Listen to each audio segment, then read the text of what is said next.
Hey everyone, this is Mason with the Herb Rally Podcast. Today's episode is brought to you by Herbal Medics University. Herbal Medics University is a branch of the Human Path, which is a survival school focused around the survival of our human species. For more information, you could go to HerbalMedics.University.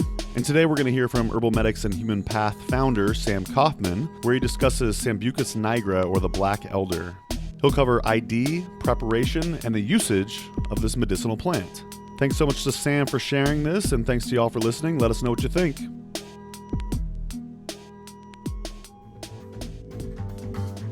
Hello, I'm Sam Coffman, and I'd like to spend 5 minutes talking about elder. Let's talk briefly about ID. So elder flower, 5 petals, 5 stamen. It is going to be, the flowers are on what we call a cyme. It's basically a big cluster, very distinct odor to them, very distinct aroma, very beautiful, but kind of it has its own kind of smell. Once you learn it, then you'll probably remember it. Same with the taste, and same with the taste of the berries. The berries, and we're talking about here Sambucus nigra, although there are many species, subspecies. This is something that botanists argue about, I think, a little bit in terms of the old world elder from Europe and Eurasia versus the new world elder here in the United States. Canadensis versus nigra versus other species as well. But I'm just going to talk about the Sambucus nigra, which is pretty much accepted as a medicinal elder, although probably most, if not all of them, are interchangeable in that way. Okay, so the things we're looking for with the elder, those flowers I just talked about, and the cymes, the big clusters of flowers, the berries doing the same thing, and big clusters of berries. The stems will be sometimes reddish colored. They're going to be opposite. You're going to see opposite leaves, or leaflets rather, odd number with an apical leaf on the end, so it'll be 5 or 7 or 9 leaflets on that. Usually 5 or 7, depending on how large the leaflets are. The bark is, as it gets older, starts to get these little, actually lenticles or little bumps on them that you can see. They start to kind of form around as the bark ages. You will also be able to see that from a distance, elders kind of stand out because they're a bush. They're a very mature bush, kind of an understory type of bush that can get up to 10-15 feet tall, and likes all kinds. It likes sun, it likes shade. It doesn't like the really hot sun in Texas, in South Texas, so you got to have it in a fairly afternoon shady spot here.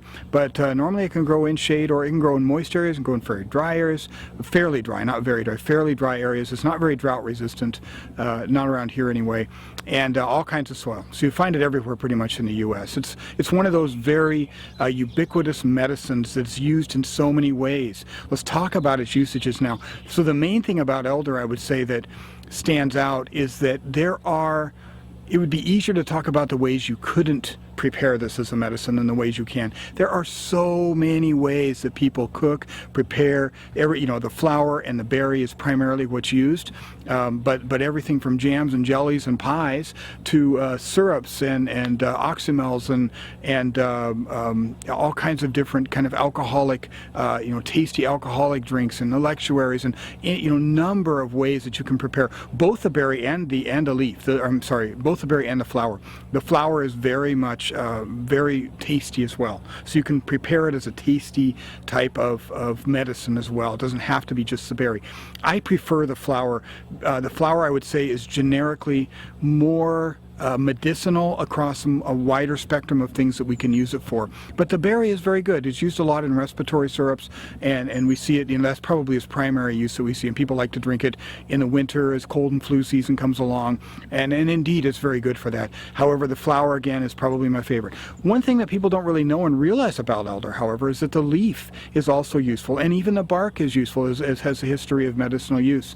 Primarily, in my opinion, in terms of its efficacy medicinally, I would say mostly for things like wound healing, broken bones, and torn tissue, torn connective tissue, that kind of thing, taken both internally and also put on externally. However, the thing to note about elder is that it is somewhat toxic, right? We have these cyanogenic glycosides, these constituents in there that can turn to cyanide, after exposed to your stomach acid, and can can be poisonous. This is especially true of the bark, and it's especially true of the leaf. Very true of the root. And now let's stay away from the root, even though that it can be medicinal as well.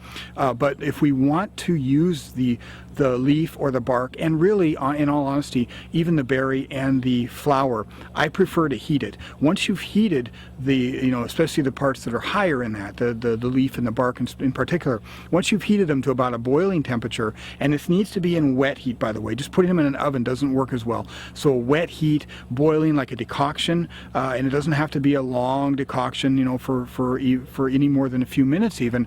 But once you've done that, you will have deactivated, or you will have neutralized the glycosides to the extent that they're not toxic to you. This is true really of the flower to some extent too. The flower probably less so, and the berry probably less so than any other part of the plant. But the same thing holds true if you heat it, and indeed you find that the medicine is even stronger making it when you heat it. So what I like to do is I'll take the flower and I'll actually pour boiling water on it, the dried flower or the fresh flower, it doesn't matter. And then after that I'll add the alcohol to it and use it as a maceration tincture if I'm doing it as a maceration tincture. Okay. So anyway, what do we use this plant for? That's the big thing. I'm sorry I got caught up on the medicine making, but there's just so many ways to make medicine from this plant. It's just phenomenal, right? From top to bottom, cold and flu I already mentioned. People talk about it being an antiviral, and yes, indeed, it does have certain antiviral components to it for certain types of viruses, and in particular, it does have effects to it that I've noticed that work very well for cold and flu type things. Works really well with yarrow, it works really well with bone set, it works really well with ginger, works really well with a lot of these herbs that we are kind of consider the classic cold and flu herbs, no doubt about that. It's also a respiratory herb very well. It helps kind of dry up nasal secretions if a person has a lot of rhinorrhea or a lot of runny nose, and also helps with that kind of congested cough of the upper respiratory tract infections that you get right around the whole cold and flu season as well. Very good for that. Urinary tract, very good for the urinary tract. And here we're talking primarily, by the way, on these things where I'm talking internally, primarily I'm talking about the flower. And I'm not saying you can't use the berry, but the flower is really, again, my preference for this. Urinary tract, and a lot of times for people who have cold and flu and then end up with some sort of a urinary tract infection off of that, or just don't feel right, and they're just not really excreting, they're not excreting the waste through their body very well. Well, elder is one of those that works really well for that, right? So it's kind of a shaker and a mover, but it's not heating like ginger would be or like horseradish would be. It's more of a cooling herb in terms of its energetics, a lot of people would tell you. But it has that effect. It has that diaphoretic effect of kind of expanding and allowing you to sweat things out. In other words, really opening the skin channel of elimination, which is one of our primary types of elimination our body breathes in and out through, especially when we're starting to get sick and these things shut down, like our respiratory tract, becomes, our nasal mucosa gets clogged up, and all the things that happen when we're really not, our body just isn't flowing, right? When we have movement and flow, we generally have health. When we have stasis, we generally have dis-ease or lack of health. So it's one of those that gets things moving, and so the urinary tract in that as well. That can even go for things that are related to just kind of general stasis issues around the body. That could be gout, or it could be rheumatic, or rheumatoid arthritis, or things where it really helps to have movement through the kidneys, right? Anytime it helps with that. So it is definitely a diuretic, and an effective one, and can work in and out of those types of things as well. It's also an anti-inflammatory in not necessarily in the classic sense that we think of in orthodox medicine as an anti-inflammatory necessarily, right? But it does really assist local inflammation, whether you're using it locally, and either you can use it again as a salve, you can use it as an oil or a liniment, and internally as well. It does help with inflammation. Inflammation tends to accompany many of these different disease processes that we talk about as well, and so there may be some of that that's going on as well.